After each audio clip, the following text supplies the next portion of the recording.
Joaquín Vargas, rehén de Estado. A estas horas ya tenemos la airada reacción de Los Pinos y a los corifeos de siempre lanzándose contra Joaquín Vargas por la exhibida que les puso. Y es que el empresario los vuelve a desnudar, mientras tanto ellos vuelven a utilizar al Estado como su rehén. Pero vayamos a los argumentos. En su defensa, la vocera presidencial Alejandra Sota asegura que el caso de pretender recuperar y quitarle a MBS la banda 2.5 no es producto de un berrinche del presidente Felipe Calderón, sino una decisión meramente técnica. En conferencia, ella afirmó que lejos de los argumentos políticos tiene que ver única y exclusivamente con que MBS no quiso pagarle a los mexicanos lo que la banda cuesta, 27,000 millones de pesos, según ella.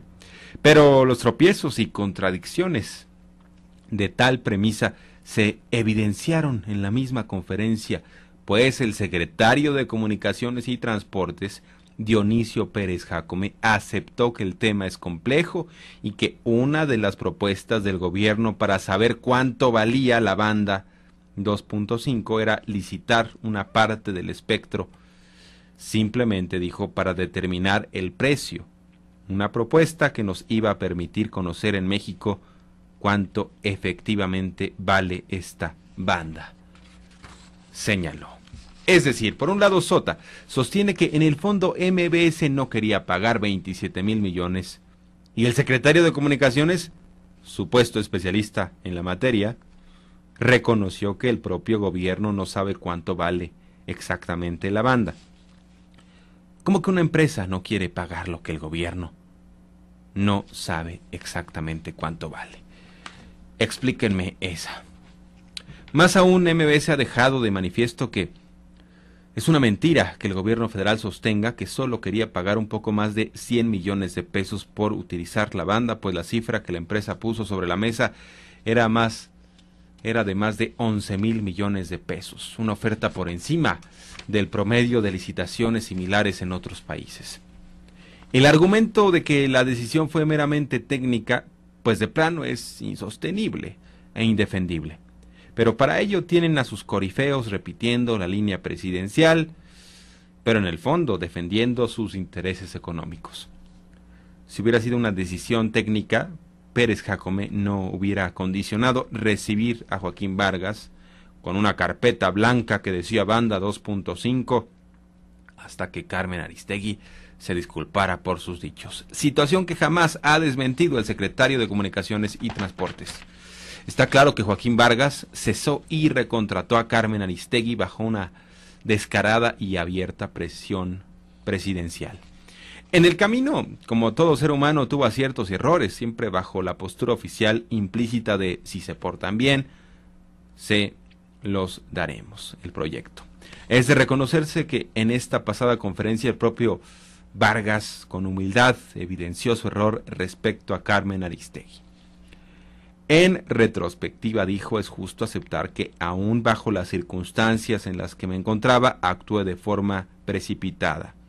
El contrato que regía la relación de MBS con la señora Aristegui contenía una cláusula que facultaba a un árbitro designado de común acuerdo por ambas partes para intervenir en caso de alguna controversia. Mi decisión de cesar a Carmen Aristegui violentaba el contrato y sin duda alguna precipitó acontecimientos que pudieron evitarse, contó Joaquín Vargas, a quien hay que reconocerle su valentía de echarse para adelante en medio de una amenaza presidencial de proceder en su contra. A la mitad de una embestida digna de un régimen autoritario que obviamente escuda sus acciones en nombre del Estado de Derecho y del pueblo. El presidente de MBS, Joaquín Vargas, puso a la disposición los mensajes de texto que intercambió tanto con Alejandra Sota como con Javier Lozano, secretario del Trabajo. Lo de Lozano es una burla, un descaro de un funcionario yendo más allá de la esfera de su competencia para tratar de presionar y evitar la recontratación de Aristegui bajo la amenaza de si lo haces, al proyecto se lo lleva la chingada. Por cierto, si era una decisión técnica, ¿qué tenía que ver la Secretaría del Trabajo en un tema exclusivo del área de telecomunicaciones? Lozano, ya saben, ejerciendo el deporte político de moda del deslinde, asegura que sus consejos fueron en plan de amigos y no a nombre del presidente. Yo la corría, le dijo sobre Aristegui a Vargas en medio del conflicto. Tu gestión tiene posibilidades reales de éxito, pero si no sales, serán nulas, le escribió para desmarcar a la presidencia. Y al enterarse de la recontratación de Carmen, sostuvo: ¡qué barbaridad! Lo de la carta que sugería la presidencia para que Carmen se disculpara evidencia el tamaño del compromiso con la libertad de expresión de este gobierno. Así pues, Vargas comprobó ante todos que es falsa, que la política y la práctica diaria de la comunicación social de este gobierno no se mezclan ni se confunden con la política pública en materia de telecomunicaciones. Y lo resumió en una frase: si te callas te doy, si no obedeces te quito. Y el gobierno decidió quitar, bajo un riesgo medianamente calculado, pues seguramente no pensaron que serían exhibidos.